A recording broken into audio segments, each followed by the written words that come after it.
What's up, friends? Welcome to another Sunday short. We're still working on the title. Also, my coffee cup today is a disposable to-go cup because the dishwasher is going and I didn't want to throw this one in there when I was done.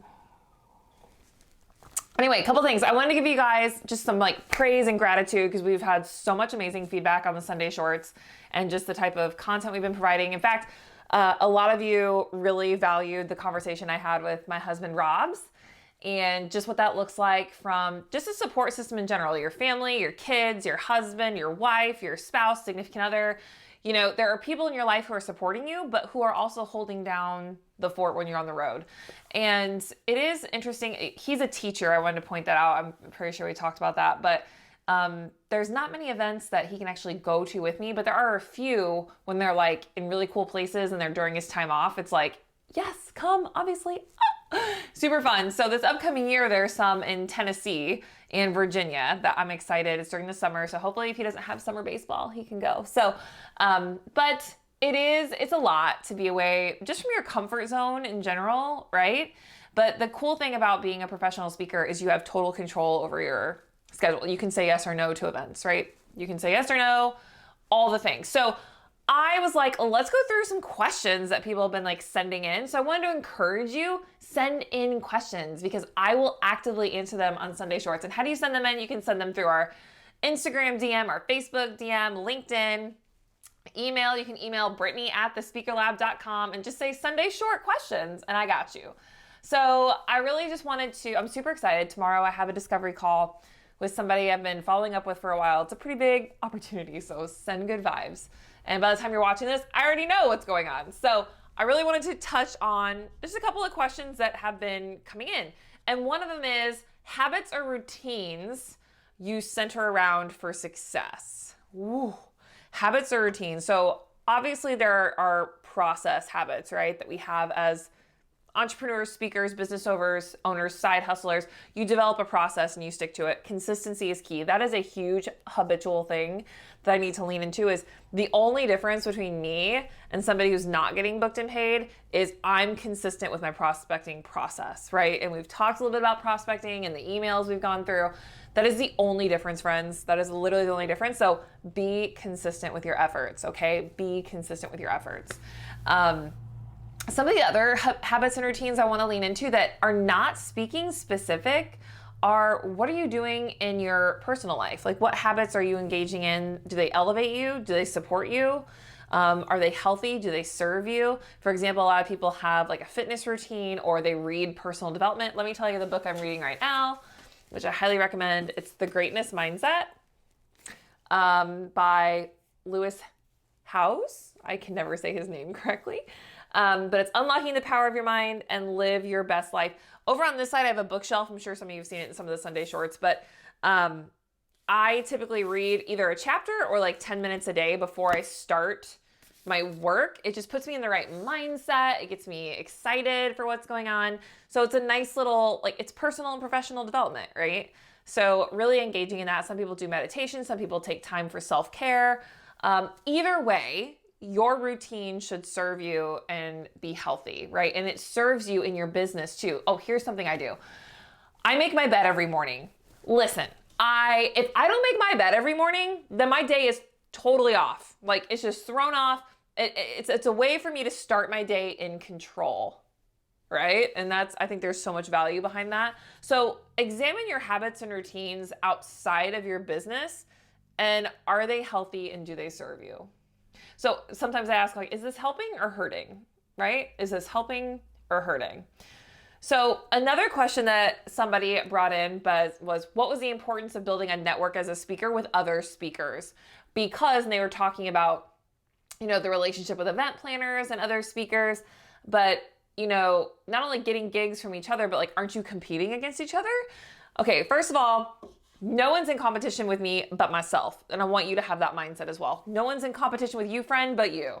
We all have different stories, experiences, and different things we speak out. There's so many mental health speakers in the world, but I specialize in overcoming anxiety, and that's from my unique experience, right? So it's very different. There's so many different layers. It's such an individualistic job. And here's another reason I say it's important to build a network of other speakers is speaking is very isolating. I talked about this in the first one. So connect with me. I'm on Instagram and LinkedIn. Instagram is the Brittany Richmond. LinkedIn is Brittany Richmond. Connect with us on social at the Speaker Lab. You know, consider me a colleague, right? And you have to connect with other speakers and just network with them. Get on a coffee call with them and connect, learn from them. It's such an isolating role that you really want to feel like you're in a community. And with that being said, I really do feel like if you, we do have a Speaker Lab community Facebook group. So feel free to search that on Facebook. You can actually Google the Speaker Lab community group. I run it, so just request to join. It's a lot of value add there. But also look up your local National Speakers Association chapter. There's one in every state, and there's a national chapter too, but that's one reason people love the NSA, especially the local chapters, is because of the camaraderie in the community. So don't miss it, okay? Make sure you lean into that and the importance of that. And then the last question I saw that someone asked was needing audio or video, right? Or PowerPoints in your presentation. So here's a couple of different things. I know Grant says in his teachings and trainings that if you have to rely on a PowerPoint, you are doing it wrong. Okay, so there's a lot of mentality and thoughts around PowerPoints and things, but I want you to think of it this way. You're not a professor or a teacher. You're not putting everything you want to say on the PowerPoint. You're not spitting facts at people up there. You're not relying on it, right? If for some reason there was no video function and you couldn't show a PowerPoint, could you still deliver your talk? You have to ask yourself that. That's what Grant really means too, is like, if this was taken away from you, could you still deliver an amazing talk? If the answer is no, then some things just need to be reframed a little bit differently. PowerPoints should be used, I use them personally because I speak in the youth market, to close the loop visually. So when I'm talking about my high school experience, I don't just want to talk about it, I actually want to show you. There have absolutely been moments where the video doesn't work or there's like tech issues, and I can confidently have told the AV people, I'm like, look, it's fine. If you can't get it to work, I got this. Right? And it's because I also use a little bit of propage on stage, like a couple of little props sometimes, depending on who I'm speaking to and what keynote it is and how I'm building it. But I always like to layer the fact that I'm speaking to youth and everybody learns differently. Everybody learns differently, even adults, right? But youth in particular, like whether they're visual, audio, you know, I want to close that loop. So I just show pictures on my PowerPoint to kind of collectively put that visual together. So there have also been instances where the audio doesn't work. I mean, that's a big pivot, but what's really important here to note when tech doesn't work or when things happen that you did not plan, because spoiler alert, they're gonna happen, okay? Things are gonna happen, just like get it in your brain now that things might happen. Like you have a plan B, C, D, E, F, G, H, I, J, all the plans, but the reality is how you react to those situations in that moment are going to speak volumes to your audience and to your event planner as a speaker, as a professional. So even though there have been plenty of moments where on the inside, I'm like panicking and I'm like, oh my God, like what is happening? All the things. But on the outside, it's very much like, I got this. It's not a problem.